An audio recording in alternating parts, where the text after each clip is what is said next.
Imagine visiting the final resting place of the person you loved most in this world and finding a stranger there, a child, weeping over that very same grave. A feared Mafia boss discovers a poor little girl crying inconsolably on his dead son's tombstone. What begins as a chance encounter slowly unravels a web of lies, betrayal, and a buried truth that will change their lives forever. This is a story that will keep you on the edge of your seat, questioning how far someone would go to protect their darkest secrets, and how far a father would go for love, even a father whose name makes the entire criminal underworld tremble.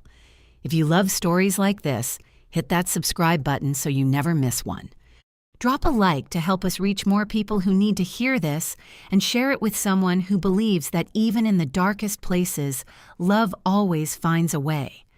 The October wind cut across Evergreen Memorial Cemetery like an invisible blade.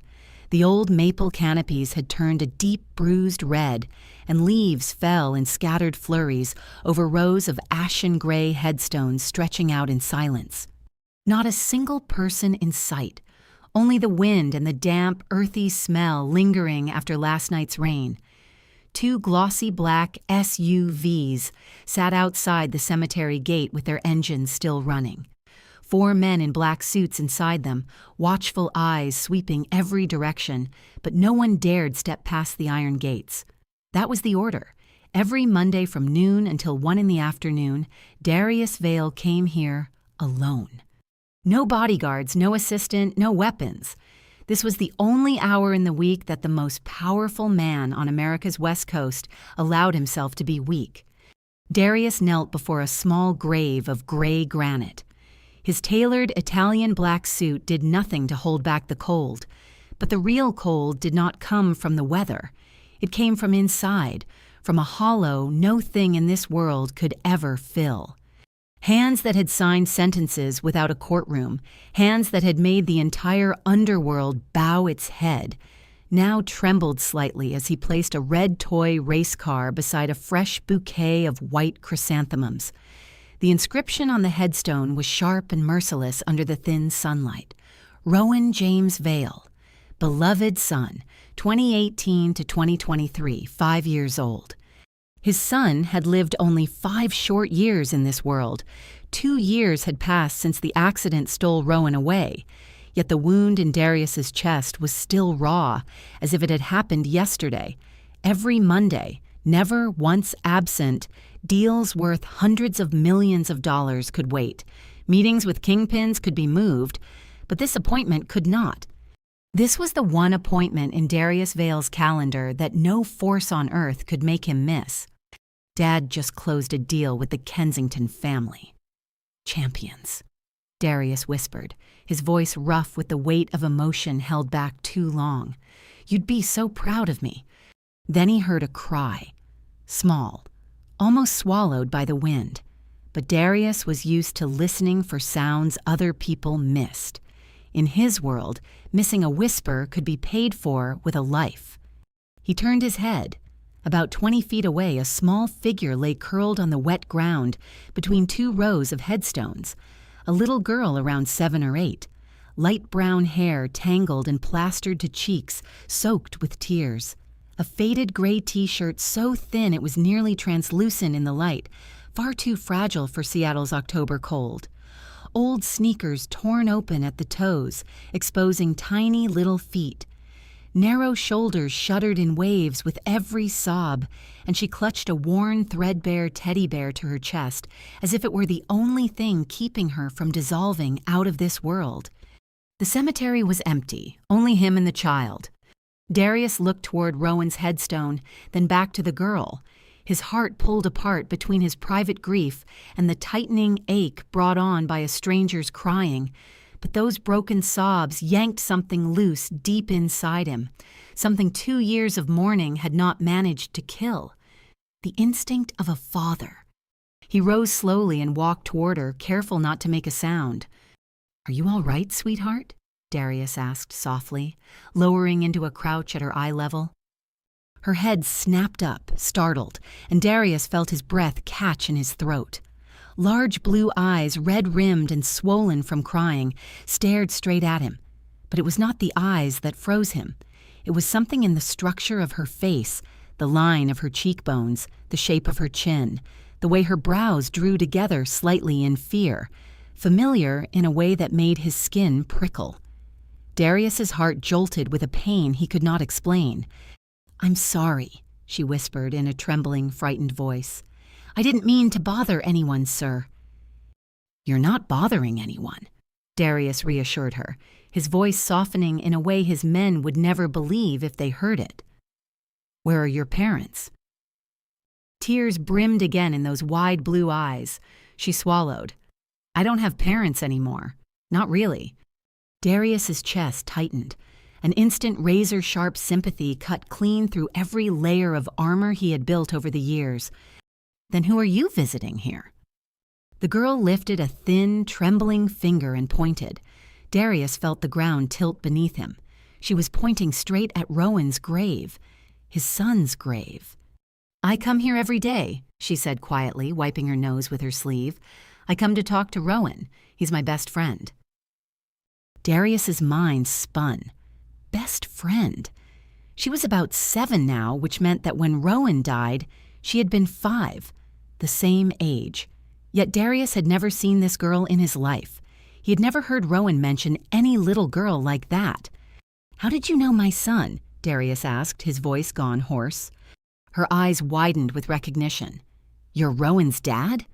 "Yes, I'm Darius Vale, and I need you to tell me how you knew Rowan." The girl bit her lower lip, hugging the teddy bear even tighter, as if it were the only shield she had. Then she spoke, and her words changed everything in a single moment. "My name is Lila, and there's something about Rowan no one ever told you. Something important, something that happened right before the accident." Darius's heart slammed against his ribs like a war drum. "What are you talking about, Lila?" Lila glanced around anxiously, as if she feared someone might be lurking between the headstones. "Rowan saved my life the day before he died, but that's not the only secret." Tears ran freely down cheeks, smudged with dirt. "Mr. Vale, there's something about me you don't know. Something Rowan promised he'd tell you, but he never got the chance." "What secret?" Abruptly, a shrill voice rang out from the other side of the cemetery hill. "Lila, Lila, where are you?" The girl's face went pale, drained of color. "I have to go. I'm not supposed to talk to anyone. She'll be so mad if she sees me." "Wait." Darius caught her arm, gentle and firm all at once. "You can't leave like this. What secret? Who are you really?" Lila tore herself free with a desperate jerk. "I'll come back tomorrow, same time. I'll tell you everything. I promise." She looked at him with blue eyes burning with urgency. "But please don't tell anyone you saw me. It's very dangerous." And then she ran. Her torn shoes thudded against the wet grass, her small figure vanishing quickly between the headstones and the trees. Darius stood rooted in place, his thoughts spinning in a storm of confusion. When he turned back toward Rowan's grave, something glinting on the grass caught his eye. A photograph half buried in the long blades. Lila must have dropped it. He picked it up with trembling hands. In the photo, Rowan was smiling brightly. That gap-toothed grin Darius remembered, with an ache that never eased. But the boy was not alone. Beside him, an arm slung over Rowan's shoulder, was Lila. Behind the 2 children, blurred in the background, stood a dark-haired woman Darius had never seen before. She was angled slightly, as if deliberately avoiding the camera. Darius flipped the photo over with shaking fingers. On the back, in a child's messy handwriting, crooked and clumsy, were 4 words that made his heart stop. "Daddy, this is my sister." Darius didn't sleep that night. He sat in the private office of the penthouse on the highest floor, looking out over downtown Seattle, blazing with light. The city stretched beneath him like a luminous carpet. Millions of lights flickering, millions of lives unfolding in a place that had no idea the man seated on top of that glass tower was staring at a small photograph as if it held the answer to every secret in the universe. The photo lay on the glossy black oak desk under the warm gold of a reading lamp. The light fell onto Rowan's smile, onto Lila's face, so familiar it hurt, onto the 4 scrawled words on the back. "Daddy, this is my sister." Sister. The word echoed in Darius's mind like a scream in an empty room, bouncing back and forth, refusing to die out. It couldn't be. Darius told himself that so many times he stopped counting. Rowan was his only son. His marriage to Serafina Voss had been brief, intense, and in the end, a disaster. They met when Darius was 30 and Serafina was 27. Beautiful, sharp, ambitious, fire meeting fire. The marriage burned bright, then burned itself down in less than 3 years. The divorce came when Rowan was 2. Serafina took a large settlement and vanished from his life. Moved to Miami, remarried quickly to a man named Harlan Sinclair, who called himself a financial investor. Serafina rarely came back to see Rowan. Then 6 months after Rowan died, Serafina also died in a car accident in Miami. The case was closed. There was no sister. There couldn't be. But the handwriting. Darius knew that handwriting better than anyone on earth. Rowan always wrote the letter A without the crossbar, leaving the top open like a little tent. He always made the letter D twice as large as the other letters because he said D was the most important letter, because Daddy started with D. Darius had an entire box of Rowan's drawings and scribbled pages stored away. Every sheet, a knife driven straight into his chest, something he couldn't bear to look at yet could never throw away. He would recognize his son's handwriting with his eyes closed. And this was Rowan's writing. Exactly, impossible to mistake. He flipped the photo over again and studied the woman blurred in the background. Black hair, a slim frame, standing slightly angled.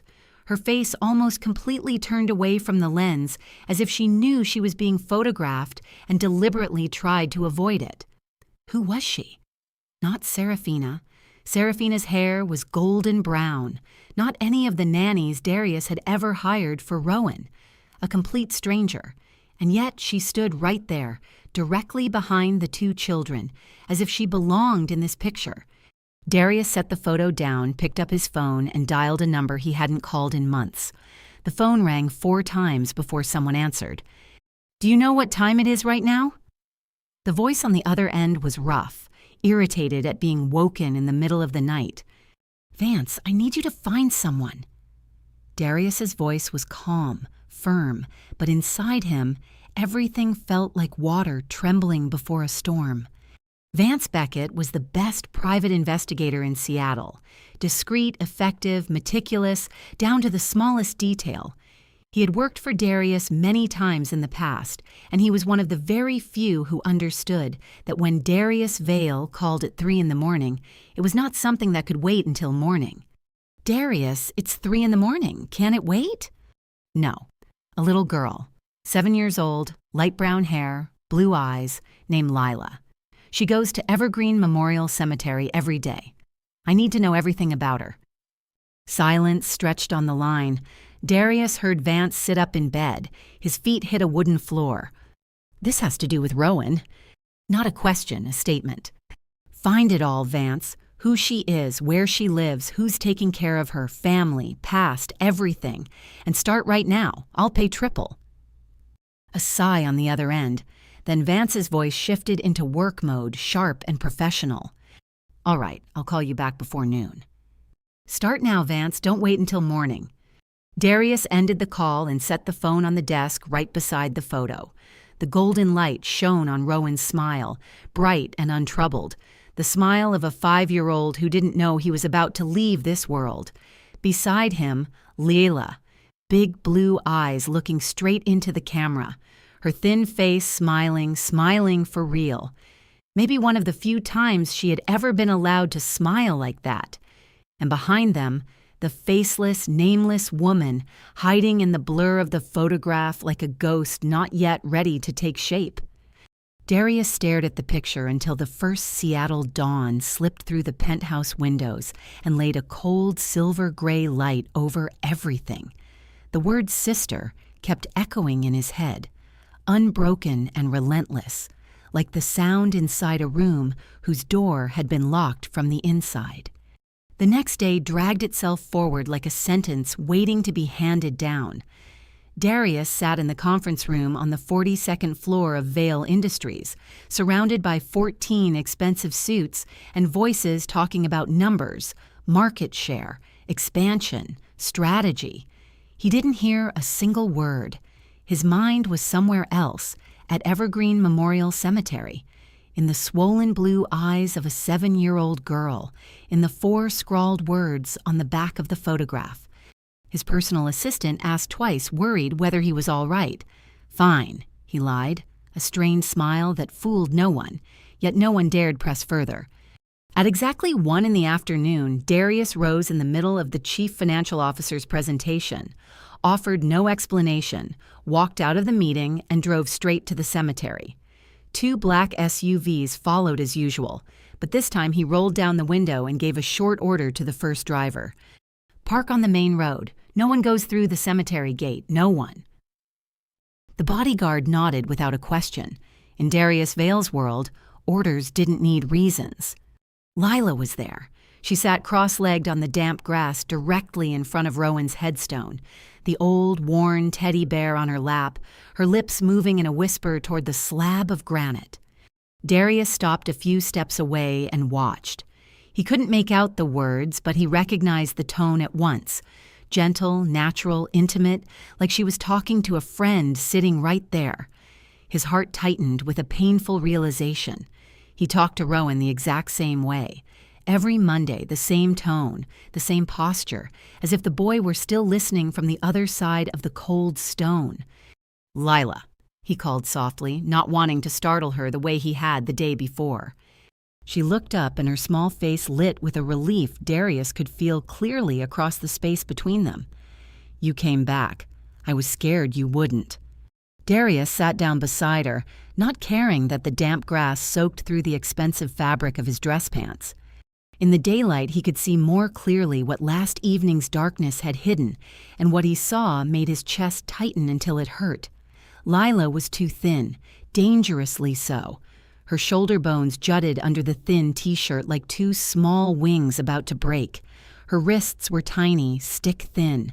Her clothes were clean but washed pale from too many cycles, and the flimsy jacket she wore today still wasn't enough for October cold. The torn shoes from yesterday were still the only shoes she had, the hole near the toe seeming even wider. "Who's taking care of you, Lila?" he asked, trying to keep his voice even while anger simmered somewhere deep inside him. "Aunt Lana. But she's not my real aunt." Lila's voice was calm in the way only children who have grown used to pain can sound calm. "She takes in kids nobody wants in the foster care system." "And your parents?" "My mom died when I was 4. I don't remember much about her, just how her hair smelled and that she taught me to swim at the lake near our house." Lila stroked the teddy bear's ear, her fingers tracing the clumsy stitches where one ear had been torn and sewn back on. "And my dad, when Mom died, he brought me to the hospital and left. He didn't come back, not once." The words were simple, told the way a 7-year-old tells a story, but they landed like stones. Darius felt his jaw clench until it ached. He was a man who had punished traitors without hesitation, who had looked straight into the eyes of men begging for their lives without blinking. But the anger rising in his chest now wasn't for an enemy or a betrayer. It was for a man he had never met, a man who had abandoned his 4-year-old daughter in a hospital and vanished, as if the child had never existed. "Now tell me about Rowan," Darius said, his voice rougher than he wanted it to be. "How did you know my son?" Lila drew in a deep breath, as if preparing to tell a long story she had carried for 2 years, waiting for the right person to tell it to. 2 years ago, I was in a different foster home near the park by the river. That park on River Avenue. Do you know it? Darius nodded. He had taken Rowan to that park countless times. Rowan loved the big blue slide and the ducks in the pond. I used to go there alone. One day there were some bigger kids about 10 or 11. They liked bullying. They liked hurting things smaller than them. Little animals, younger kids. Lila's voice dropped, her eyes staring into the distance as if she were looking back into the memory. They found me. They yanked this bear out of my hands. She lifted the teddy bear, her small hand tightening around it. My mom gave me this before she died. It's the only thing I have left of her. They said they were going to throw it into the dirty pond. She swallowed. I was crying behind the big oak tree when Rowan found me. He was smaller than them, shorter, thinner, but he wasn't scared at all. A faint smile flickered across Lila's mouth, the smile of a memory. He walked straight up to them and told them to give the teddy bear back. They laughed. They pushed him down onto the ground, but Rowan got up, brushed the dirt off his pants, and said his dad was Darius Vale, and if they didn't give the bear back, his dad would make them regret it. Darius felt his chest swell with pride and then tighten with pain all at once. His son, 5 years old, using the name the underworld feared to protect a small girl, and the only teddy bear she had. 10-year-olds in Seattle knew the Vale name. Of course they did, and they were afraid. They threw the teddy bear down and ran away, Lila went on. Rowan picked it up, wiped off the dirt, gave it back to me. Then he sat with me until I stopped crying. But the story didn't end there. Lila's voice sank, her blue eyes darkening. A few days later, they came back. This time, they were meaner. One of them had a knife. Darius felt every muscle in his body go tight. They cornered me by the deep part of the pond behind the park where the water's murky. I didn't know what to do. Then Rowan ran over. He rushed right in between us and shoved me out of the way, but they shoved him and he fell into the pond. Her voice shook. The water was deeper than it looked, freezing, and Rowan couldn't swim very well. Lila squeezed the teddy bear hard. I saw him go under, arms flailing, coughing, choking. I jumped in. Mom taught me to swim when I was 3. It was the only thing she got to teach me before she died. Her voice cracked. I dragged Rowan to the shore. We lay on the grass, soaked through, coughing nonstop, shaking all over. When those kids saw that, they panicked and ran. Tears rolled down Lila's cheeks, but she didn't wipe them away.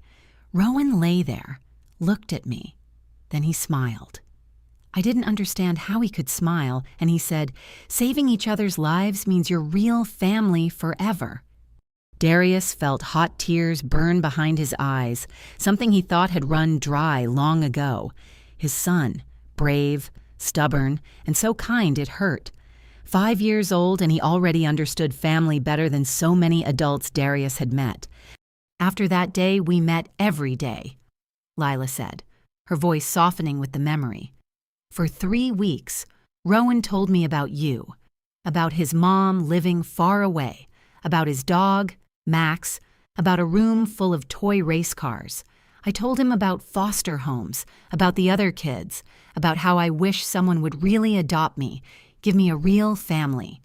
She looked down at the teddy bear, then lifted her gaze to Darius with clear blue eyes that hurt all the way to the bottom. Rowan said he would ask you.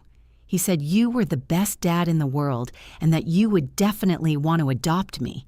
He said we'd be real brother and sister. The photo, the 4 words on the back. Daddy, this is my sister. Now everything clicked into place, painful and beautiful enough to steal breath. Rowan hadn't made it up. He hadn't imagined it. Lila's face was painfully familiar because it looked like Rowan's. The cheekbones, the shape of the chin, the way the brows drew together. The same mother. Lila was Seraphina Vale's biological daughter, Rowan's half-sister. Same mother, different fathers, born in secrecy, handed away like something shameful, erased from her mother's life as if she'd never existed. Darius forced himself to keep reading the rest of the letter.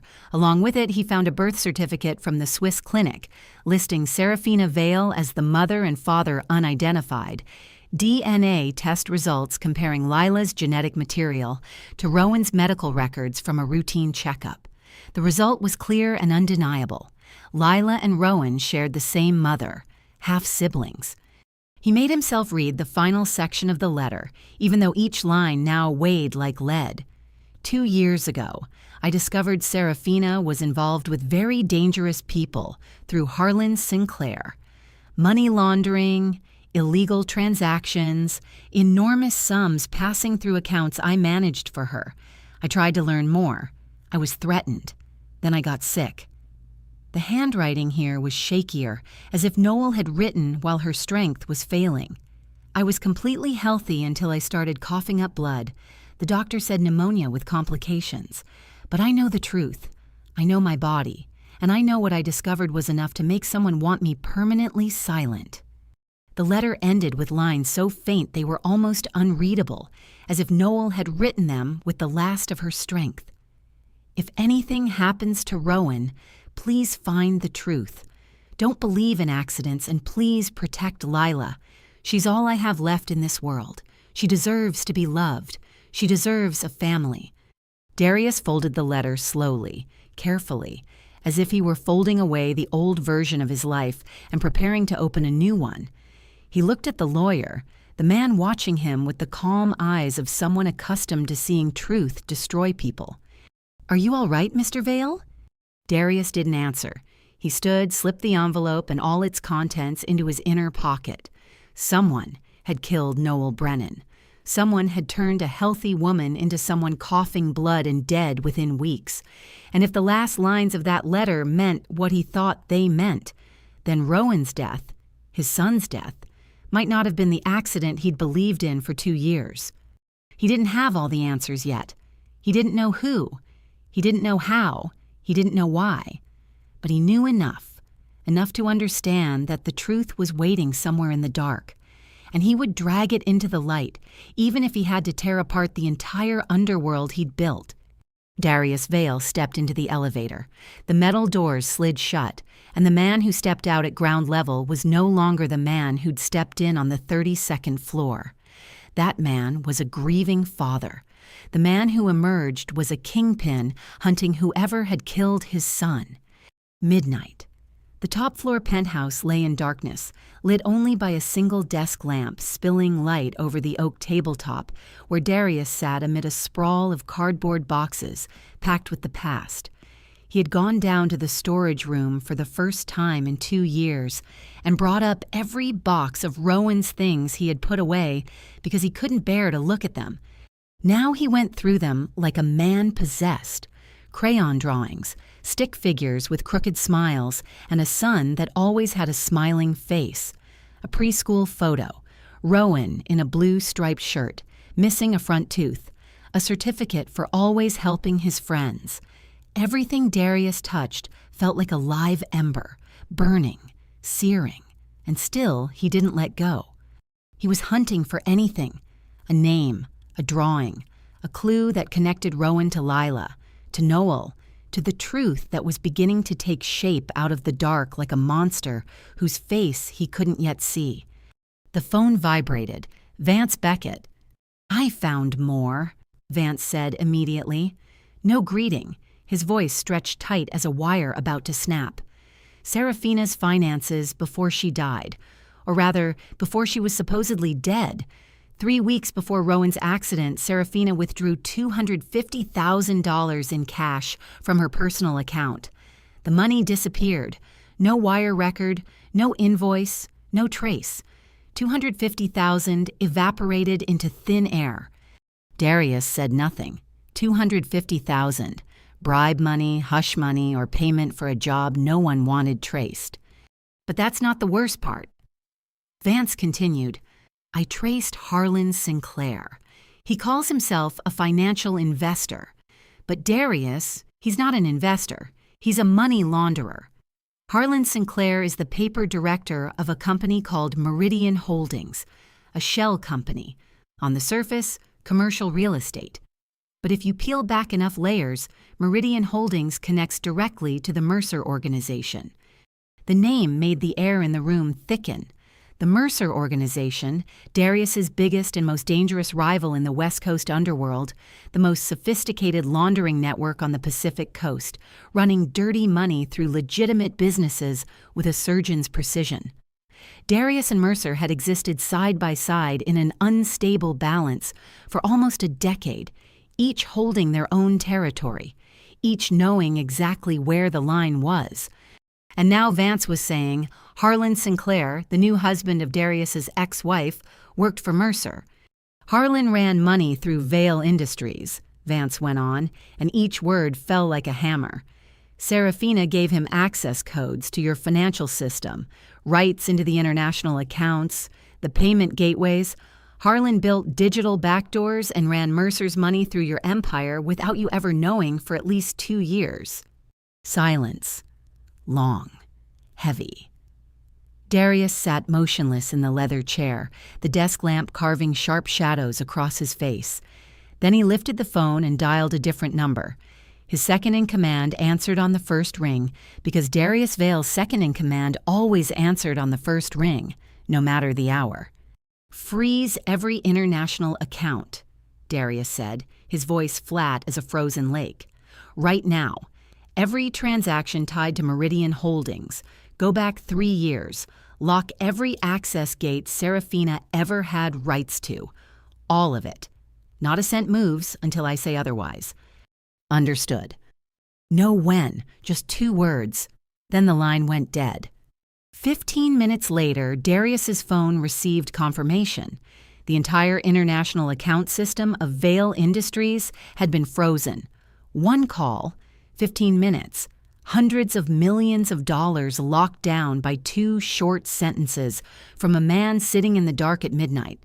That was real power. Not the kind splashed across headlines or traded at negotiation tables, but the kind that made an entire financial system hold its breath because one man wanted it to.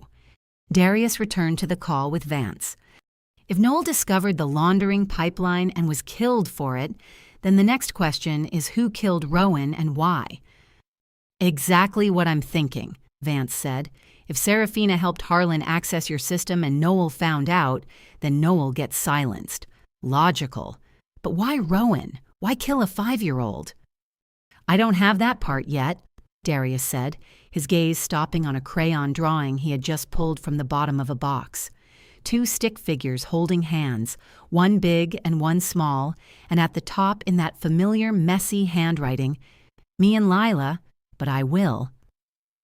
He had barely set the drawing down when the phone buzzed again. Not Vance, not his second-in-command, an unknown number, a text. "Lila isn't safe in that foster home. They know you went to the lawyer. Come to Pier 19, the warehouse district. Midnight tomorrow. Come alone, I'll tell you everything." Darius stared at the glowing screen in the darkness. His fingers tapped a steady rhythm against the desk, an unconscious habit when he was calculating. Then he typed back, "Who are you?" The reply came almost instantly, as if the sender had been holding the phone and waiting for that exact question. "Someone who loved Rowan, too. Someone who failed to protect him. But I won't fail with Lila." Darius read the message twice, 3 times. Then he looked at the photograph still on the desk beside the drawing he had just found. In the picture behind Rowan and Lila, the dark-haired woman stood in the blur, turned away, hiding her face. Someone who loved Rowan, too. Darius's gaze moved from the photograph to the phone screen, then from the phone back to the photograph. The same person, the mysterious woman who had watched Lila for 2 years, left notes full of warnings, and now finally stepped out of the dark to contact him directly. She knew he had gone to the lawyer. She knew Lila was in danger. She knew more than anyone should have known. A trap. Possible. Very possible. Anyone in Darius's world knew that a midnight meeting in an abandoned warehouse district was the signature of an ambush. But this was also the only living lead reaching toward him, and the message said, Lila wasn't safe. If there was even a 1% chance that was true, Darius had no right to ignore it. He set the phone on the desk and looked out through the penthouse windows where Seattle slept under a veil of drizzle. Somewhere out there, a 7-year-old girl was sleeping in a foster home with a worn teddy bear as the only thing keeping her safe. And somewhere out there, a nameless woman was waiting for him at Pier 19, holding the last pieces of the puzzle that had taken his son. Midnight tomorrow, he would go. The warehouse district at Pier 19 at midnight looked exactly like the name promised, terrifying. Fog from the river crawled up onto the shore, coiling around rusted steel frames and hole-riddled sheet metal roofs like a silver shroud. The nearest streetlight was at least 200 meters away, leaving the entire area drowned in a thick, heavy darkness, only occasionally torn open by moonlight slipping through breaks in the clouds. The sharp, briny stink of river water mixed with the smell of rusted metal and damp, mildewed concrete. Not a soul in sight, only the slap of water against the pier's wooden pilings and the wind screaming through window frames whose glass had been broken for years. Darius parked his black Audi in the shadows about 100 meters from the main warehouse. He shut off the engine and sat still inside the car for 30 seconds, watching. A survivor's habit. Any boss who stayed alive long enough in the underworld knew that 30 seconds of observation before moving could be the difference between life and death. But tonight he hadn't come empty-handed, even if the text told him to come alone. Darius Vale was never truly alone. A block away, inside a dark SUV with its lights off, two of his most trusted gunmen waited, fully armed, earpieces on. Vance Beckett had the exact coordinates and a clear instruction. If Darius didn't make contact within 30 minutes, move in immediately. That wasn't paranoia. That was how a Mafia boss lived long enough to visit his son's grave instead of lying in it. He stepped out of the car, the door closing almost without a sound. He crossed the empty lot, past the sagging iron fence, and stopped at the door of Warehouse 19. The steel door was cracked open, the rusted hinge groaning when he pushed. Inside was pitch black. Darius stepped in, his eyes adjusting quickly, and he felt someone's presence before he saw her. A sixth sense sharpened by 20 years in the underworld until it was almost supernatural. Mr. Vale. A woman's voice came from above, from a catwalk running along the warehouse wall. Then a figure stepped into a slant of moonlight falling through a rooftop window. A woman about 38, black hair pulled tight back, stretching her already sharp features into something harder. Deep shadows under her eyes told the story of countless sleepless nights. Black leather jacket, dark jeans, flat shoes, her entire outfit carrying the same message. She was ready to run at any moment. Her posture was drawn tight like a bowstring, her eyes constantly sweeping side to side, her body angled slightly toward a back door, always keeping herself an exit.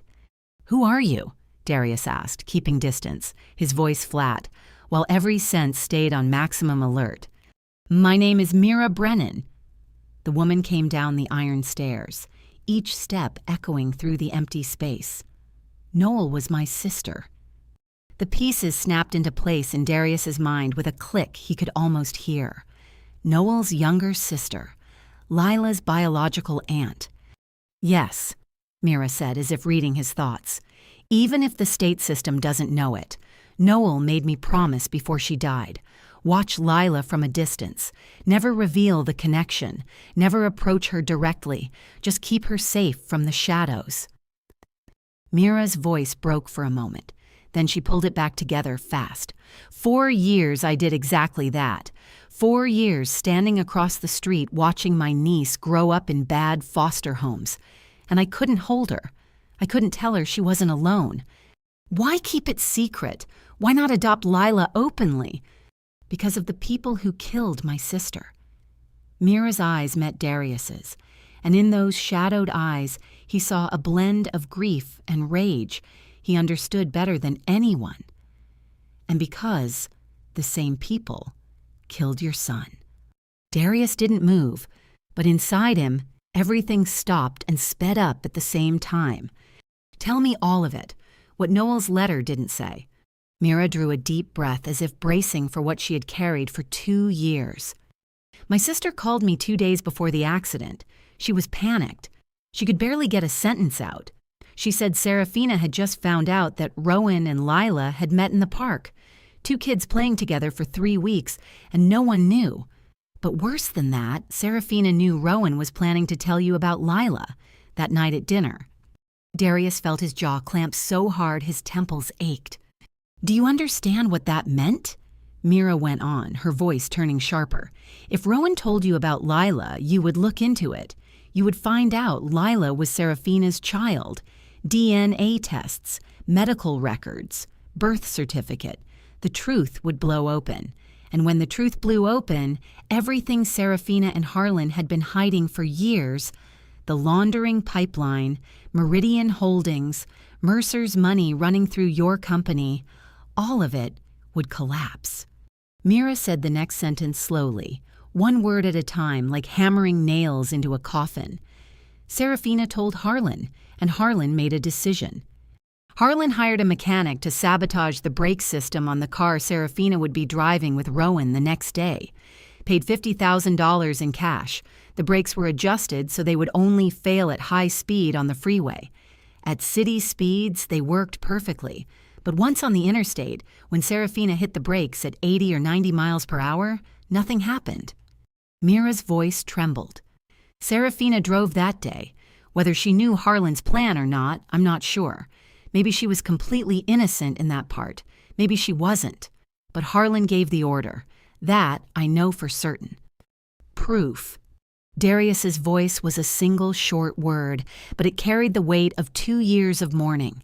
2 years believing his child died because of fate, and now learning his child died because of human hands. "The mechanic," Mira said. "He's willing to testify because Harlan is dead." She paused to let that sink in. The Mercer organization purged Harlan 3 months ago. He was too reckless, too flashy, drew too much attention. Killing the son of a Mafia boss is the kind of mistake Mercer doesn't forgive, not out of morality, but because it brings federal attention. And Serafina? Mira shook her head slowly.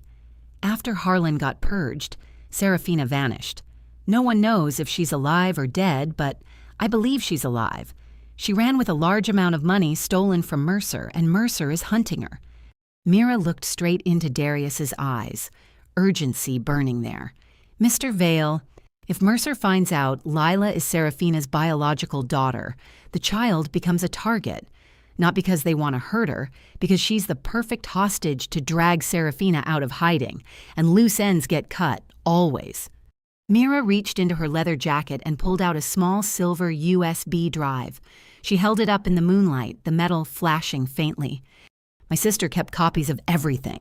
Every phone call Serafina made from her private line, every email, every illegal transaction, recordings, bank records, and my sister's sworn statement before she died. It's all on this USB." Darius stared at the USB in Mira's hand. Tiny, light, but heavy enough to bury an entire criminal empire. To drag his son's killer into the light and to protect the 7-year-old girl sleeping in a foster home with a worn teddy bear as her only shield, he reached out. Mira placed the USB into his palm. Cold metal touched skin. And at that exact moment, Darius's phone vibrated in his pocket. Vance. A text. 3 words on the bright screen in the warehouse darkness made everything around Darius stop for a single heartbeat, then accelerate tenfold. "Mercer people are coming to Pier 19. They know. Leave now." Darius looked up at Mira and saw she was staring back at him, her shadowed eyes suddenly wide because her ears had caught what his had just caught too, the sound of car engines, not one, several, getting closer fast. "Run!" Mira screamed, her voice ripping through the warehouse silence. She spun and sprinted toward the back door, her leather jacket snapping behind her. Darius clenched the USB in his palm, his fingers closing around it like he was holding a life, because in a way he was. Lila's life. The truth's life. Justice for Rowan. He ran after Mira, and in the exact moment they burst through the steel frame of the back exit, the front door blew open with a thunderous crash that made the metal walls shudder. 3 figures rushed in, black suits, quick, purposeful strides, and in the moonlight spilling through the broken roof, Darius caught the flash of cold steel in their hands. He didn't look back again.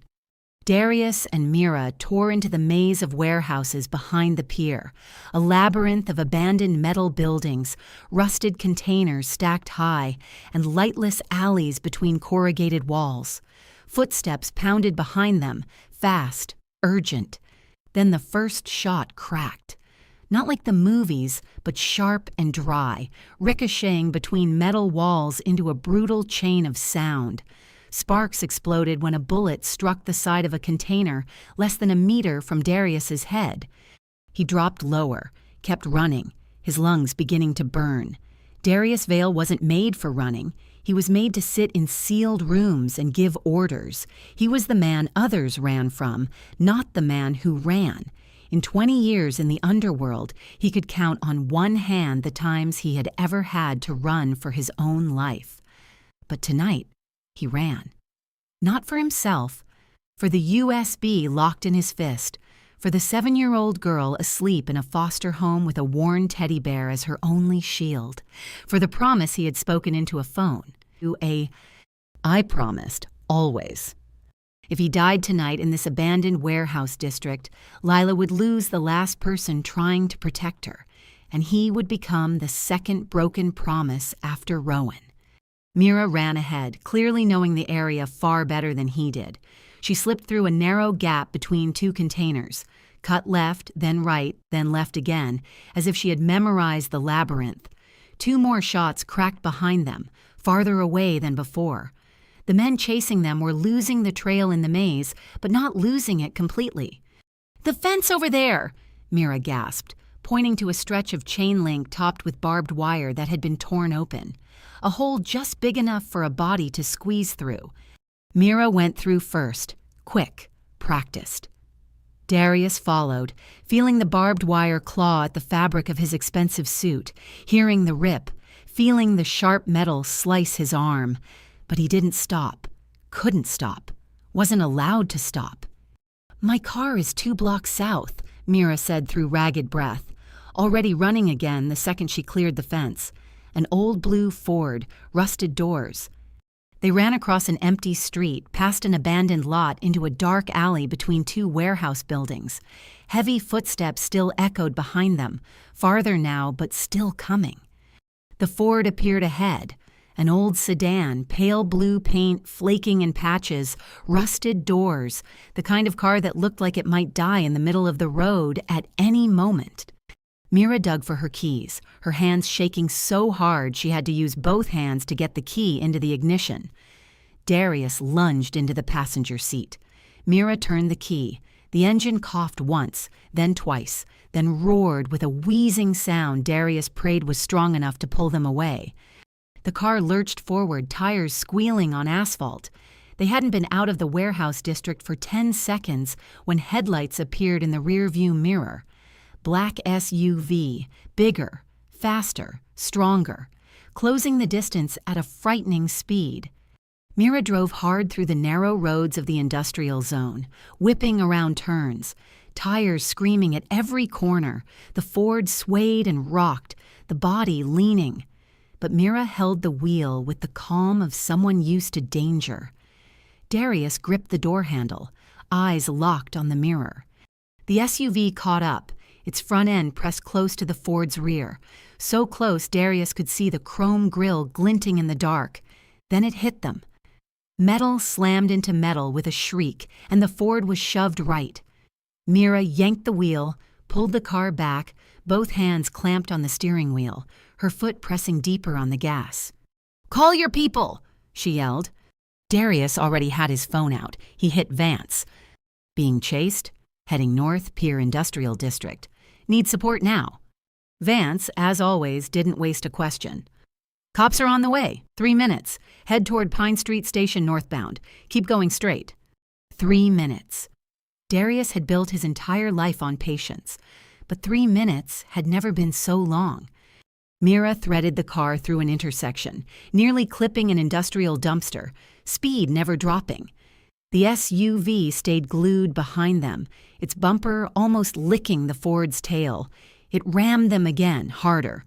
The Ford jolted violently, Darius thrown forward, the seatbelt biting into his chest. Mira gritted her teeth and held the wheel with all her strength. The battered car fishtailed but kept charging ahead. Then Darius saw them. Red and blue lights flashing in the distance ahead, far but racing closer. Sirens shredded the dark as 3 police cars barreled toward them from the opposite direction, lights spinning wildly. The black SUV must have seen them too, because it suddenly veered right, tires screaming, and vanished into a side road so dark it looked swallowed by night. Mira pulled over to the curb, her hands still clamped on the steering wheel, shaking hard, knuckles white. Her breath came in harsh bursts, chest heaving. The police cars boxed them in within seconds. Officers jumped out, weapons drawn, flashlights sweeping over the Ford's battered rear. Darius looked down at his hand. The small silver USB was still in his palm, intact, warm from how tightly he had gripped it through the entire chase, without even realizing. Safe. For now. Pine Street Police Station at 2 a.m. was lit up like midday. Darius sat in a secure interview room, a small concrete-walled space with a steel table bolted to the floor, and 2 cameras mounted in the corners of the ceiling. The irony didn't escape him that he was sitting on this side of an interrogation table when for 20 years he had always been the man police wanted dragged into the other chair. But tonight, there were no sides.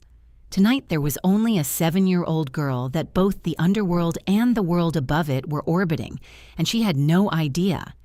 Detective Callan Reed sat across from him, 50 years old, salt and pepper hair cut short and neat. The face of someone who had seen enough crime in a lifetime to stop being shaken by anything. Eyes sharp as razors, looking straight at Darius without flinching or deference, even though she knew exactly who he was.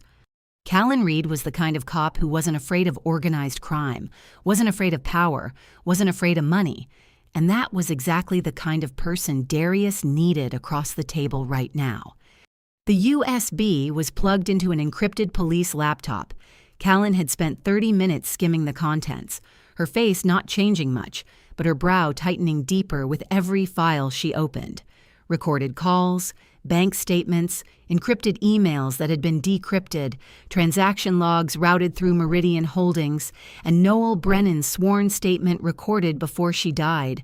Her voice weak, but every word clear, laying out everything she knew about Serafina, about Harlan, about the laundering pipeline running straight through Vale Industries. Callan lifted her gaze from the screen. "This is enough to open a full federal investigation," she said, her voice flat, though Darius could hear the tension pressed beneath it. Cross-border money laundering, forged documents, witness intimidation, and possibly 2 murders. She looked at Darius. "But I need to ask you something, and I need you to answer honestly. How much of this did you know before tonight?" "None of it," Darius said, and it was the truth.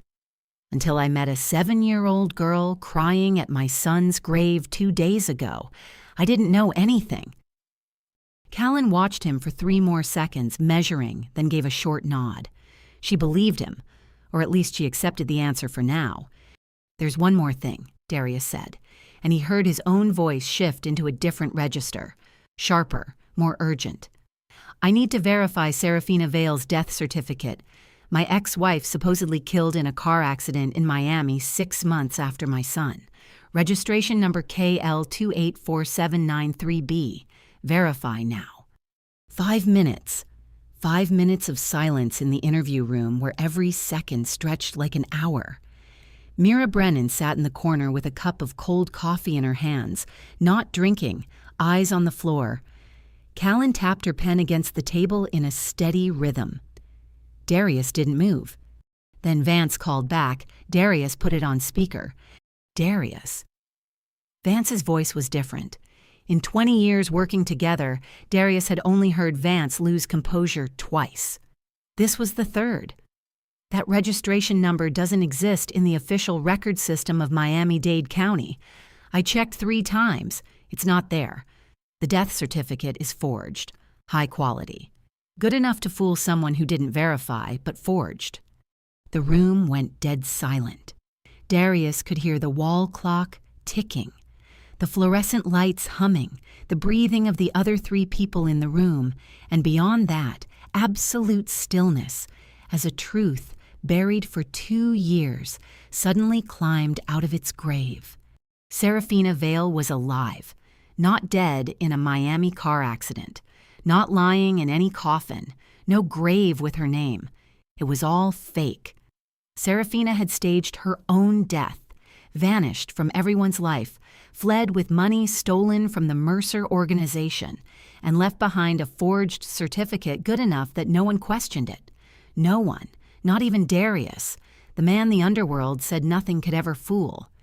But Serafina fooled him because he was broken, because he had just buried his son, because back then he had no strength left to doubt anything.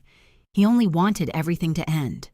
And if Serafina was alive, if Mercer was hunting her for the stolen money, and if Mercer discovered Lila was Serafina's biological daughter, then Lila wasn't just an orphan in the foster care system. Lila was the perfect hostage, the ideal bait to drag Serafina out of hiding. At that exact moment, the radio on Callan's desk crackled to life. Static. Then an urgent voice from the unit Callan had dispatched to Lana Padilla's house as soon as Darius and Mira arrived at the station. Detective Reed, situation at the Padilla address. Front door wide open, interior ransacked, belongings tossed everywhere. We found Miss Padilla unconscious on the living room floor. Head injury, breathing, ambulance called.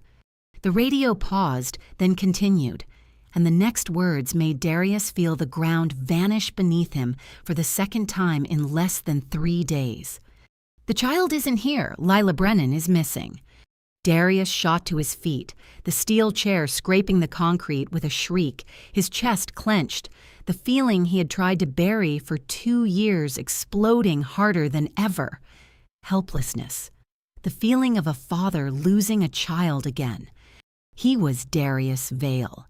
He controlled an empire. He gave orders and things happened.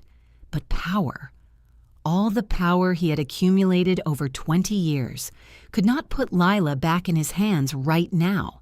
And that helplessness, not from lack of power but from power turning meaningless, was the most painful thing he had felt since the first day he stood at Rowan's grave.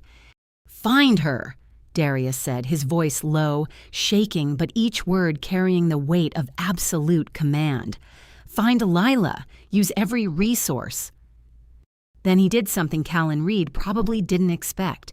He pulled out his phone, and instead of calling Vance or a lawyer, he called his second in command, right in front of the detective. No hiding, no hesitation. Because tonight, there was no border between the underworld and the world above it. "Activate the entire network," Darius said into the phone, his voice returning to its familiar cold calm, the kind of calm people used when they had crossed beyond fear into a place where fear no longer mattered. Every eye, every ear, on every street in this city.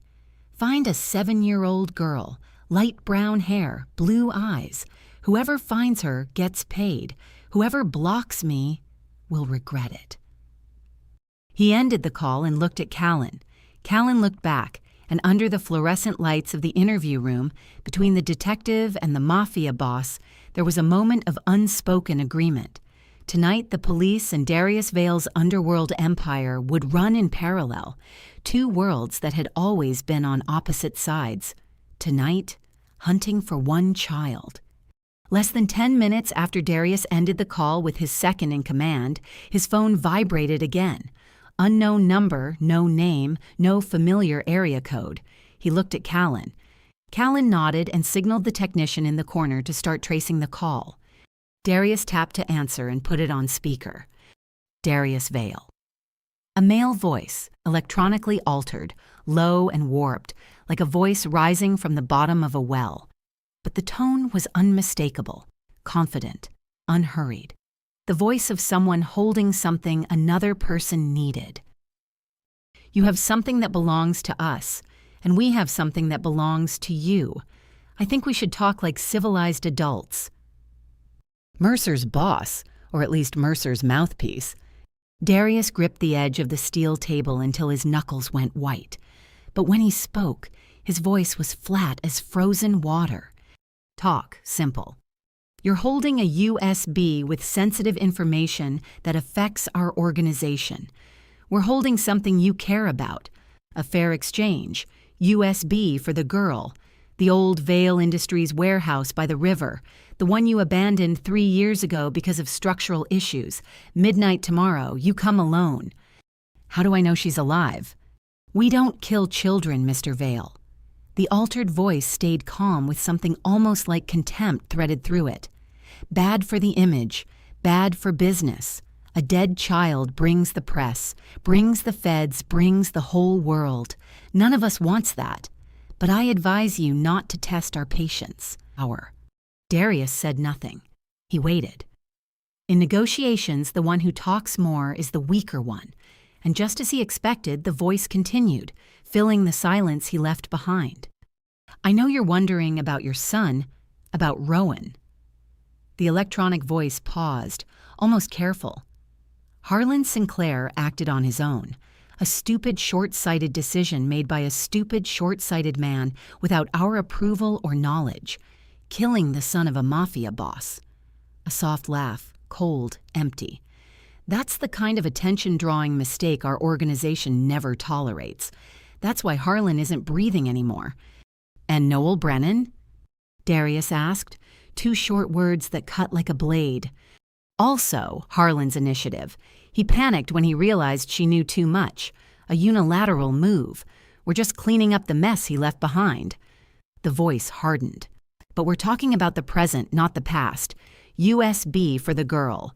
Midnight tomorrow. You bring the USB. We bring the girl. You go your way. We go ours. Everyone stays silent about this forever. And if I refuse? Silence for 3 seconds. 4.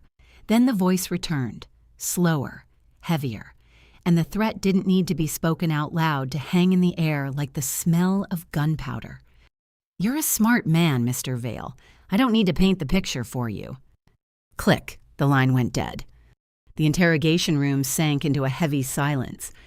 Callan shook her head immediately, decisive. No exchange. This is standard organized crime strategy. There's no guarantee they'll return the child. And there's no guarantee they won't kill both you and the child after they get the USB. Have you lost your mind? Darius didn't answer Callan. He was staring at the dark phone screen, mind spinning while his face stayed motionless as stone. Mercer said they had Lila. Mercer offered a trade, but something didn't fit. Mercer ordered Lila taken from Lana's house. Yes. But Mercer called to negotiate too fast, too smooth, too confident for an organization that had supposedly taken a child less than 2 hours earlier. Unless they had planned this for a long time, or unless there was something Mercer didn't know. 2 minutes passed. Darius's phone vibrated again. Not a call, a text from a different number, not Mercer's, with a photo attached. Darius opened it and everything he thought he understood shattered, then snapped back together into a completely different shape. The photo was taken in a bare concrete room under harsh fluorescent light. Lila sat on a wooden chair, not tied up, but her big blue eyes were wide, red-rimmed, tears still wet on her cheeks. She clutched her worn teddy bear to her chest, as always, the only shield she had against the world. Lila was crying, but looking closer, she wasn't hurt.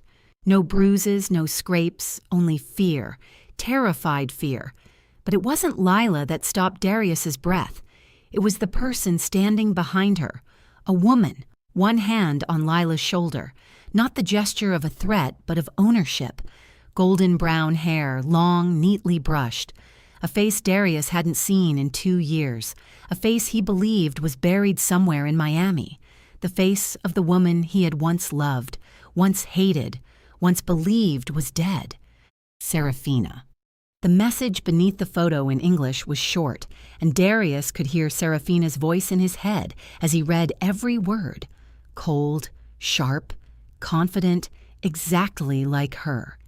Surprise! Family reunion at midnight. Don't be late, Darius. We have a lot to discuss. Darius stared at the photo, at Serafina, at Lila, and for 10 seconds he didn't speak, didn't move. his mind running at a speed ordinary people couldn't follow, fitting each piece into its rightful place.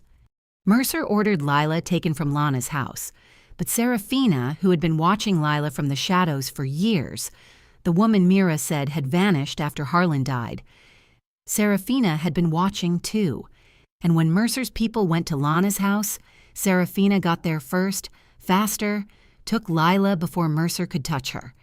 Mercer called Darius demanding an exchange because they believed they had Lila, but in reality they didn't. Serafina had Lila and Mercer didn't know it. 3 sides: Darius, Serafina, Mercer, each side believing it held the deciding card, none of them holding all the information, and in the middle, caught between forces she couldn't possibly understand, was Lila, 7 years old, crying in a concrete room, clutching the worn teddy bear her mother gave her before she died. Darius set the phone down on the steel table, the screen still glowing, the photo still there. He looked at Callan, looked at Mira. Then he said, his voice so calm it was frightening, "Serafina is alive. Serafina has Lila and Mercer doesn't know it."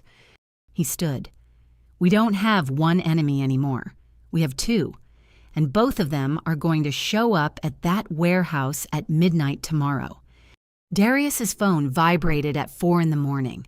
While he was still standing in the interrogation room at Pine Street Station, the photo of Lila and Serafina still glowing on the screen of another phone on the table. The incoming number matched the one that had sent the photo. Darius looked at Callan. She nodded. The technician began tracing. He answered, "Darius." Serafina's voice. No electronic filter. No need to hide. Her real voice, but not the voice Darius remembered. The Serafina he had known was volatile, impulsive, full of feeling, a woman who screamed in midnight arguments and cried in morning reconciliations. Serafina's voice now was cold and calculated, each word weighed as if she were playing chess. 2 years in the dark, running, faking death, had carved the woman he married into someone else entirely. Or maybe this was who she had always been, and the woman Darius remembered was only a mask. "Before you say anything," Serafina said, her tone steady and controlled, "Lila is safe. She's not hurt. She's not being threatened. She's asleep in the room next to me right now. You abducted a 7-year-old from a foster home, and you call that safe?"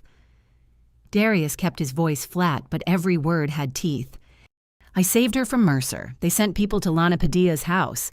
I got there 15 minutes earlier. If I didn't, she'd be sitting in a Mercer basement right now instead of sleeping in a clean bed with her teddy bear." Serafina paused. "You can hate me as much as you want, Darius, but tonight I saved my daughter. The daughter you gave birth to and handed off for someone else to raise like a shameful secret." A long silence on the line. Darius could hear Serafina's breathing, slow and controlled, but not as steady as she wanted it to sound. "You read Noel's letter. You know the circumstances back then. I know you were pregnant by someone else while we were divorcing. I know you hid the baby because you were afraid I'd fight for custody. I know you gave your daughter to your assistant and turned your back." Darius spoke slowly, each word dropping heavy. "And I know Rowan is dead. Harlan killed Rowan."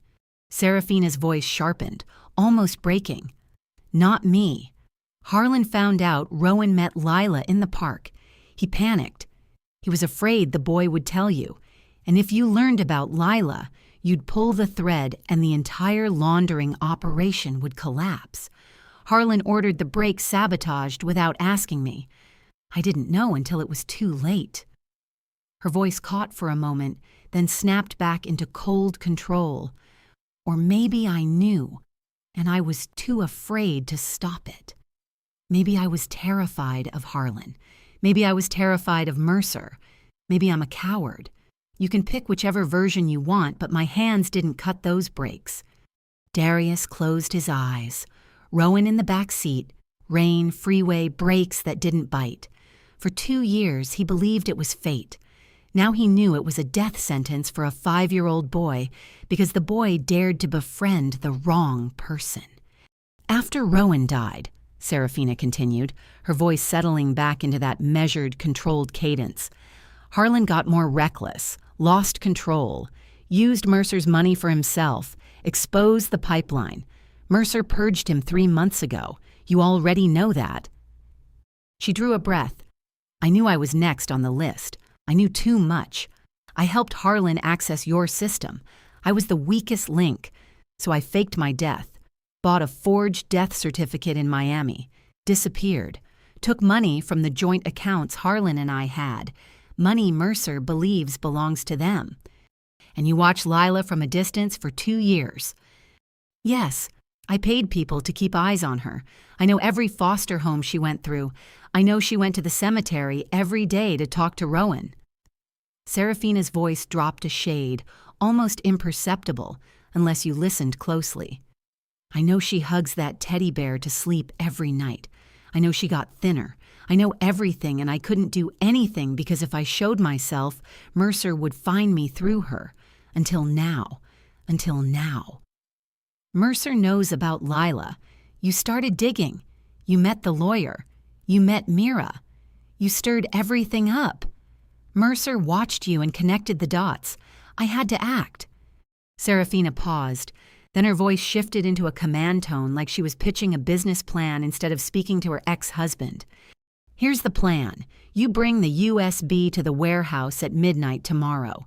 Pretend you're negotiating with Mercer. Keep them talking. Stall. Distract them. Her words came faster, sharper. While you're inside, I and my mercenary team will hit from outside. Wipe out Mercer's people. Destroy the USB because that USB contains evidence that incriminates me just as much. Then I take Lila. Europe, new identity, new life forever. No. One word, short, absolute. Serafina exhaled on the other end, relief unmistakable. Thank you, Darius. Midnight tomorrow, Vale Warehouse. I'll contact you with details. The call ended. Darius set the phone down on the steel table. Callan sprang up from her chair, her face flushing with anger. You just agreed to hand the USB to Mercer and let a murder suspect take the child out of the country. Have you lost your mind? Darius looked at Callan, and something appeared on his face that the detective had never seen in her entire career dealing with organized crime. Not a smile, but close. The look of someone seeing the entire chessboard while everyone else saw only a single piece. Detective Reed, he said, completely calm. I backed up the entire contents of the USB onto a spare drive before I set foot in this station tonight. The original goes to Mercer. The copy stays. Every piece of evidence remains intact. Callan blinked. Darius continued. I'll wear a microphone under my shirt into the warehouse. Every word Mercer says, every confession Serafina makes will be recorded and transmitted straight back here. You'll hear everything in real time. Callan sat back down slowly, her eyes never leaving Darius. Your SWAT team will surround the warehouse from the outside. At the same time, my people will block every exit. The police don't have the manpower to cover. 2 forces, 1 objective. Darius stood and fastened the buttons of his suit jacket, still torn from the barbed wire fence the night before. Serafina thinks I'm a piece in her plan. Mercer thinks I'll come empty-handed and beg. They're both wrong. He walked to the interrogation room door, stopped, and looked back at Callan one last time. Darius Vale never walks into a room without knowing exactly who will walk out. Fog rose from the river and spilled across the abandoned industrial district like the breath of some vast, unseen creature. Moonlight slipped through holes in the corrugated metal roof, scattering pale silver bands across cracked concrete like light through cathedral glass. But this was no cathedral. This was the old Vale Industries warehouse by the river, the one Darius had shut down 3 years earlier because of structural failures and left to wind, rain, and weeds. The building was immense, the ceiling rising 15 meters overhead, empty except for a handful of steel support columns and piles of broken concrete shoved into the corners. The smell of rusted metal, standing water, and damp cement blended into a cold, forgotten scent. the smell of a place waiting for an ending. Darius pushed open the main steel door. The rusted hinges screamed, the sound tearing through the silence and echoing across the hollow space like a cry. He stepped inside alone, exactly as agreed. The original USB rested in the left pocket of his suit jacket. A microphone no larger than a fingertip was fixed beneath his shirt, close to his chest, transmitting live to Callan Reed's command vehicle parked 400 meters away. Around the warehouse, hidden in the shadows of derelict factories and behind rusted shipping containers, Seattle SWAT and Darius's own men had been in position for 2 hours, silent as ghosts waiting for the signal. 2 forces, 1 objective. But Darius did not think of any of that as he crossed the threshold because he saw Lila. At the center of the warehouse, beneath the only working industrial light hanging loose from the ceiling, a single wooden chair stood alone on the concrete floor. And on that chair, folded in on herself as if trying to become as small as possible, sat Lila. She was not tied. She was not blindfolded, but her narrow shoulders shook in small waves. Her feet dangled above the floor, and the worn teddy bear was crushed to her chest, as if letting go would cause her to disappear. Her large blue eyes scanned the surrounding darkness in terror, searching for something familiar inside the nightmare. Then her gaze found Darius, and in those tears-soaked blue eyes, he saw something flash, small and fragile, but unmistakable. Hope. Lila. Darius stepped forward, the instinct of a father overriding every calculation, every plan, every lesson 20 years in the underworld had taught him. Stop. The voice came from the shadows to the right, low, calm, accustomed to command. One figure stepped out from behind a steel column, then another, then 4 more. The Mercer boss stood at the center, tall and lean, around 55 years old, wearing a tailored black suit, silver hair slicked back, his face shaped more like a corporate executive than a criminal, except for the eyes, cold and calculating as a serpent's. 4 guards flanked him, armed, professional, their eyes locked on Darius. "The USB first," the Mercer boss said, his voice level, almost politely mocking. "Then we speak like civilized people." Darius stopped about 10 meters from Lila. He looked at her, at the blue eyes fixed on him like the only life raft in a black sea. Then slowly slid his hand into his jacket and withdrew the USB. He held it up beneath the dull yellow light. The silver metal glinted. The Mercer boss gave a small nod. One guard stepped forward fast and efficient, snatched the USB from Darius's hand, turned and plugged it into a black tablet. 10 seconds. 20. The guard scanned the files, then looked up and gave a short nod. Real. Complete. The Mercer boss smiled, a thin smile like a paper cut. "Good, very good. Now step back, Mr. Vale. The girl will—" He never finished the sentence. The side door on the left exploded open with a thunderous crash. Tactical flashlights sliced through the darkness, and a woman's voice rang out, sharp, commanding, absolute. "Nobody move! Let my daughter go!" Serafina Vale entered the warehouse like someone stepping onto a stage she had already rehearsed. Golden brown hair pulled tight, black coat, eyes blazing in the light. Behind her were 3 men dressed in black, mercenaries, their weapons trained on Mercer's group. Serafina held a gun in her right hand with the posture of someone who knew how to use it. The barrel aimed straight at the Mercer boss's chest. The Mercer boss did not flinch, did not step back. He simply turned his head slowly toward Serafina, and a smile spread across his face. The smile of a man who had just found something interesting at a dull party. Serafina Vale, back from the dead. He clasped his hands behind his back, unhurried, as if there were not 7 guns crisscrossing the warehouse. Dramatic. I have to say, your forged death certificate fooled quite a few people, including us for a while. "Let my daughter go," Serafina repeated, her voice steady, though her jaw was locked tight. The Mercer boss tilted his head, pretending to consider. "Your daughter, right. Lila, the child you gave birth to and handed off to someone else." He stepped aside slowly, hands still behind his back, serpent eyes never leaving Serafina. "You mourn this one, I understand. But tell me, Serafina, what about the other one?" His voice dropped lower, sharper, carrying a blade. "Rowan, the 5-year-old who died in the backseat of the car you were driving. What was that? Collateral damage? Cost of doing business?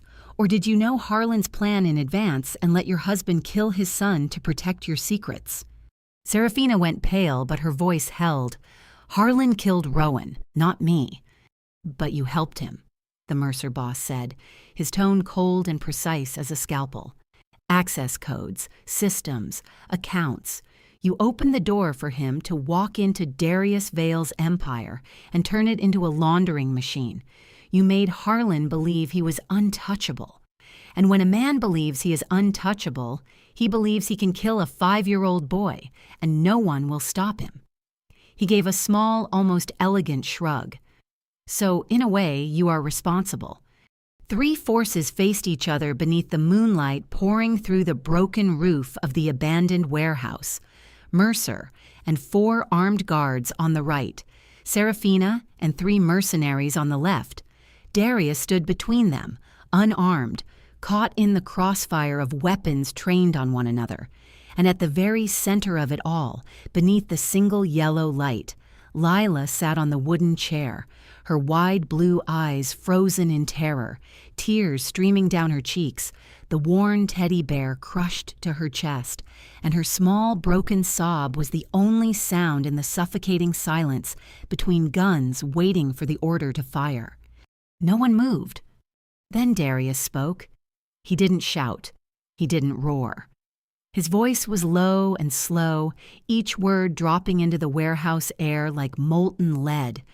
It was the kind of voice anyone in the West Coast underworld recognized instantly, because everyone knew the unwritten rule.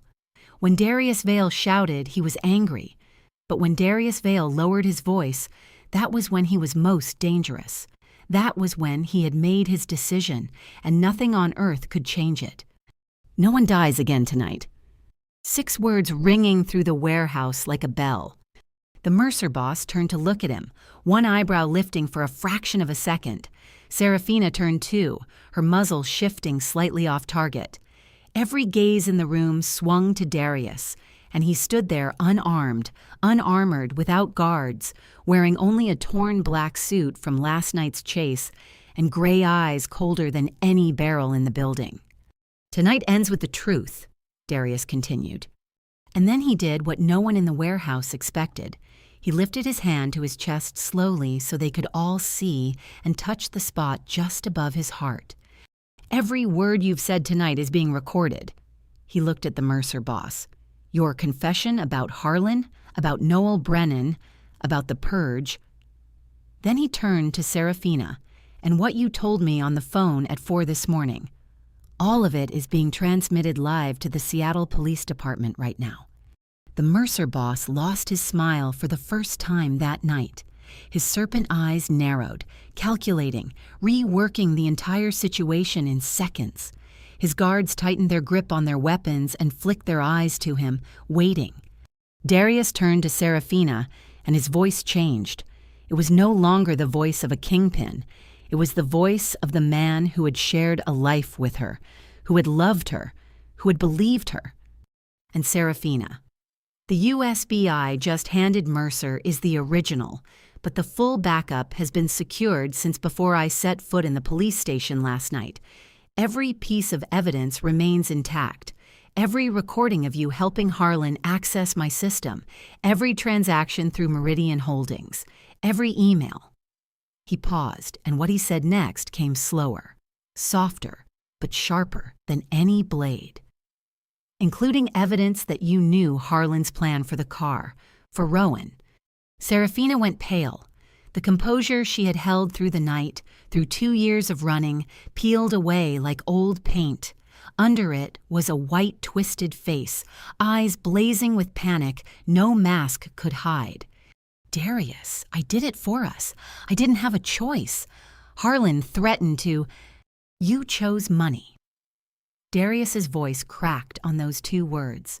The first time that night. The first time since he stepped into the warehouse.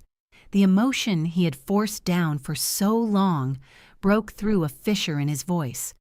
Instead of your children. Both of them. Then, in the moment, everything froze in the standoff. In the moment Mercer calculated an exit and Serafina collapsed and guards waited and mercenaries hesitated. In the moment the whole warehouse held its breath, a small cry tore through everything. "Uncle Darius!" Lila sprang from the wooden chair. The teddy bear clamped under one arm, the other arm flailing, small feet slapping the concrete.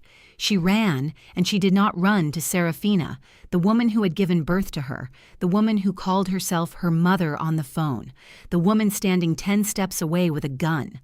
Lila ran straight to Darius, to the man she had met only 3 times in her life, but the only one who kept his promise. The only one who came back when he said he would. The nearest Mercer guard moved on reflex, stepping into her path, an arm lifting to block her, instinct not order. And Darius did something he had never done in 20 years ruling the underworld. He stepped forward, not back, not ordering someone else to step in for him. He, Darius Vale, stepped forward on his own 2 feet and placed his body between Lila and the guns. For the first time in his life, the Mafia boss used his own flesh as a shield for someone, instead of sitting in a closed room and ordering others to do it.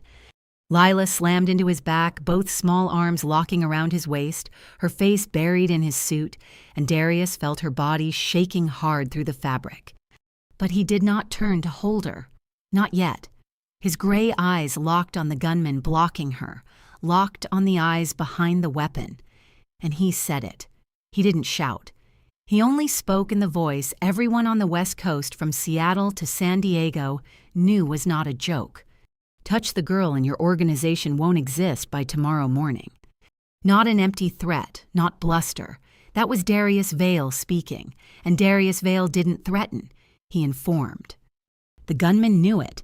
Knew it because he had lived long enough in the underworld to understand there were names that, once spoken, forced every risk calculation to be rewritten from scratch.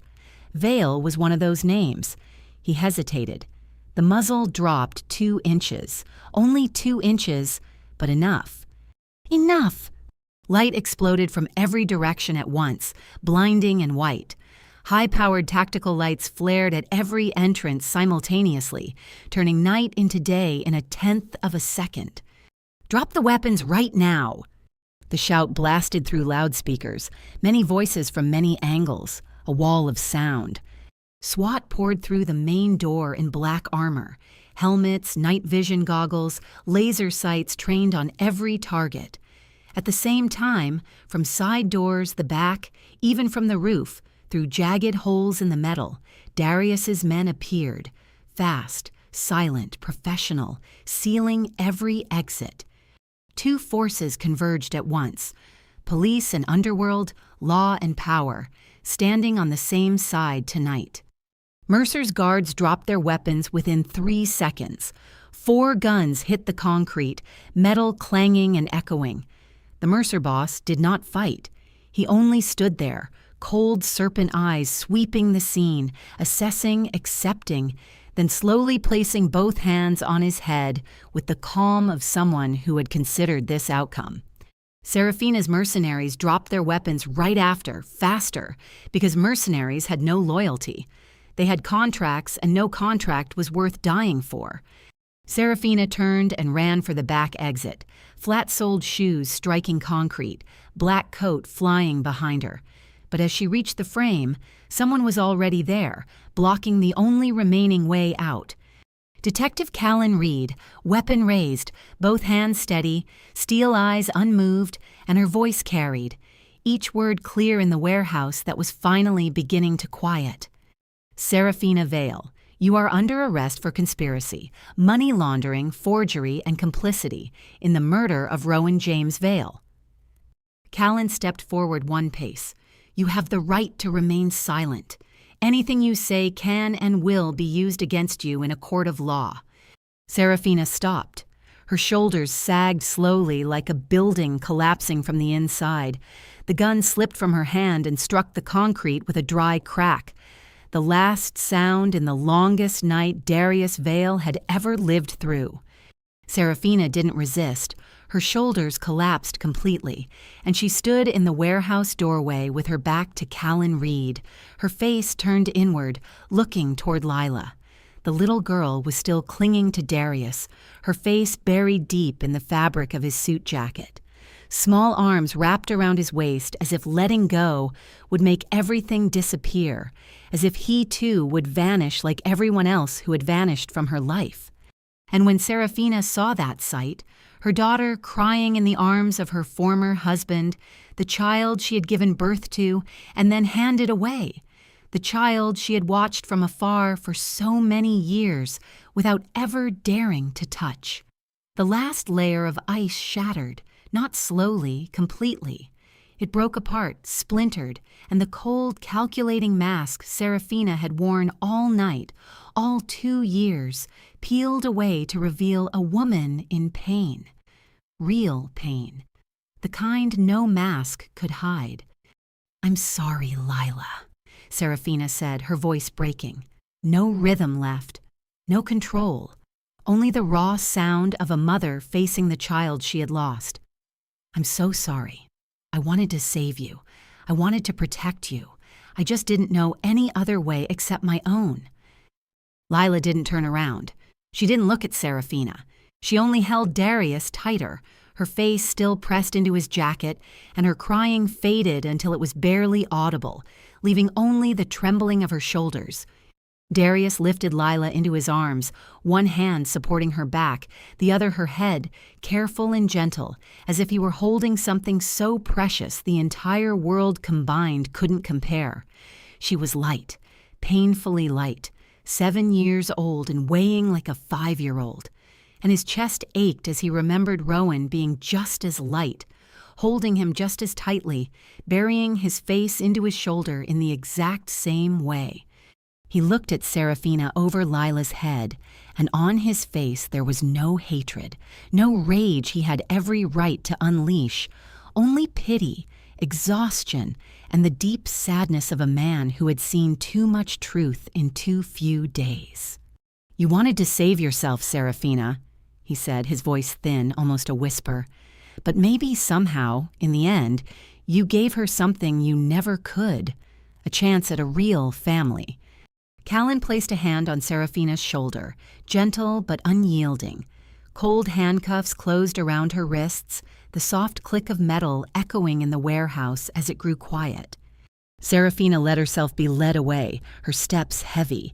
But just before crossing the threshold, she looked back one last time. Her eyes searched for Darius, for Lila in his arms, and her voice rose once more, shaking, small, but clear. "Take care of her, Darius. Love her in the way I couldn't." Darius met her gaze. "I will. I already am." Serafina nodded once slowly, then turned away. Her figure disappeared past the steel doorway, followed by Callan and 2 escorting officers. The warehouse emptied. Police led the Mercer boss and his 4 guards out through the main door, hands cuffed, footsteps echoing across concrete, before fading into the night. Serafina's mercenaries were taken out another way. Tactical lights shut off one by one, returning darkness to the building.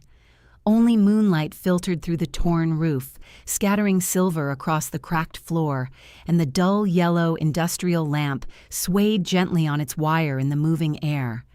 Darius stood there in the empty warehouse, Lila in his arms. Silence settled all around them.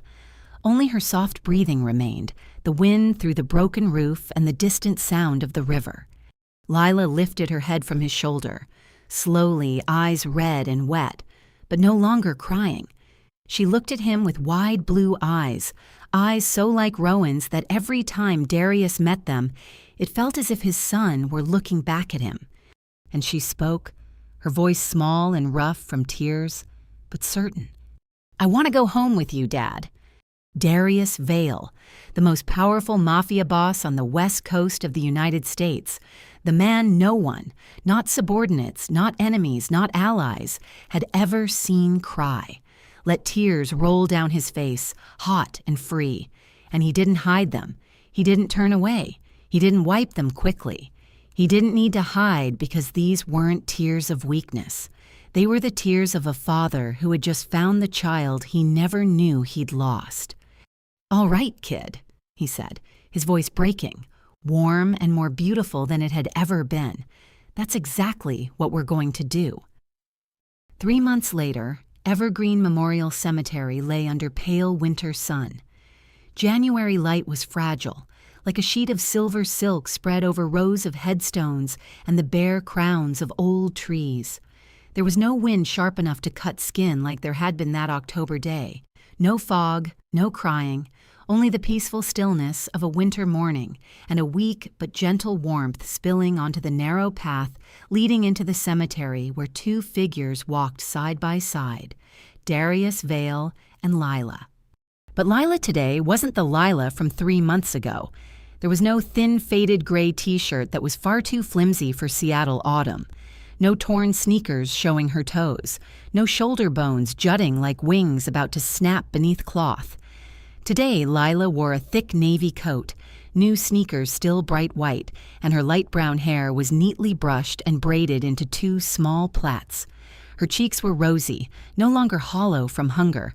Her blue eyes were still wide, still bright, but they weren't swollen red from crying anymore. And they no longer carried that too old look of a child who had grown used to pain. And the worn teddy bear was still there, tucked under one arm, but her other hand was wrapped tightly around Darius's large hand, natural and trusting, as if she'd been holding that hand her entire life. They stopped in front of Rowan's headstone. Darius set a fresh bouquet of white chrysanthemums beside the granite. Lila placed a new red toy race car next to it, identical to the one Darius had brought every Monday, because now she brought gifts to her brother, too. "Does Rowan know?" Lila asked softly, her eyes on the headstone. "Does he know we're together now? Does he know we're a family now?" Darius smiled, and tears rose at the same time as the smile, something he would never have allowed himself to show 3 months ago. But 3 months with Lila had taught him that tears weren't weakness. Sometimes tears were simply the heart's way of saying thank you. "I think he knows," Darius said. "I think he tried to bring us to each other from the very beginning, from wherever he is." Lila nodded slowly, as if that answer made perfect sense. "He saved me twice," she said, her voice both sad and proud. "Once at the park, when he jumped into the pond because of me, and once more when he led you to me." Darius knelt, both knees sinking into damp grass, bringing his eyes level with Lila's, exactly the way he had knelt the first time he met her on this lawn 3 months earlier. He placed both hands on her shoulders, gentle and steady. "No, you saved me. You gave me a reason to keep living when I thought everything was over." Lila wrapped her arms around his neck, small arms tightening, and Darius held her back, held her close, held her for a long time, and they stood there a long while in front of the small gray, granite grave, father and daughter, before the resting place of a 5-year-old boy who had loved them both enough to find a way to pull them together, even through death. Far off, beneath a bare old maple at the edge of the cemetery, Mira Brennan leaned against the trunk with her hands in her coat pockets, watching them. She didn't come closer. She didn't need to. She only stood there and smiled, the first smile in 4 years that didn't carry worry, fear, or the weight of an unfinished promise. The mission her sister had given her was complete. Her niece was home. Serafina pleaded guilty in federal court 2 weeks earlier. In exchange for cooperation and a full statement, she received a lighter sentence and one condition she asked for: to receive photos and updates about Lila each month. Darius agreed because no matter everything Serafina had done, every lie and betrayal and mistake, she was still Lila's biological mother, and Lila deserved to know where she came from when she was old enough to understand. "Ready to go home?" Darius asked as he stood, taking the small hand in his large one. "Yes," Lila said. She smiled, and the smile looked so much like Rowan's it ached, the same toothy grin, the same way her eyes narrowed, the same bright, unconditional light only children could carry. "Let's go home, Dad." Dad, one word. But it filled the hollow in Darius's chest that nothing had filled for 2 years.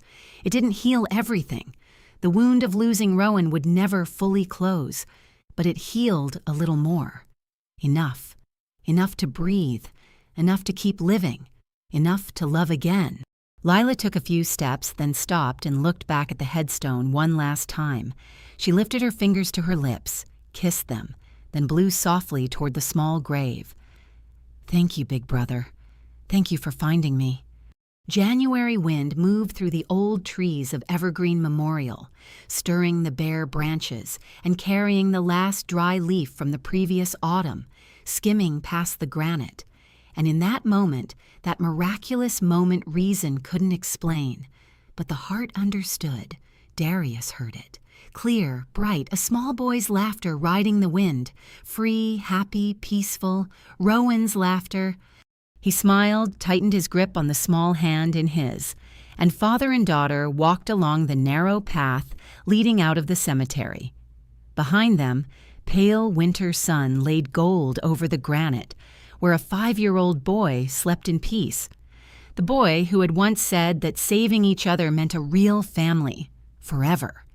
Family, whole, different from anything Darius had ever imagined, full of scars, full of cracks, a story more complicated than anyone should have had to carry, but whole, overflowing with love.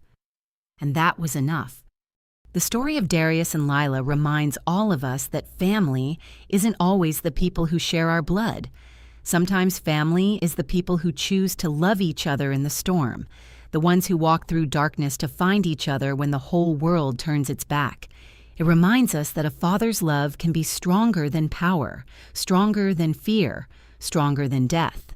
And it reminds us that even in the darkest places, love always finds a way.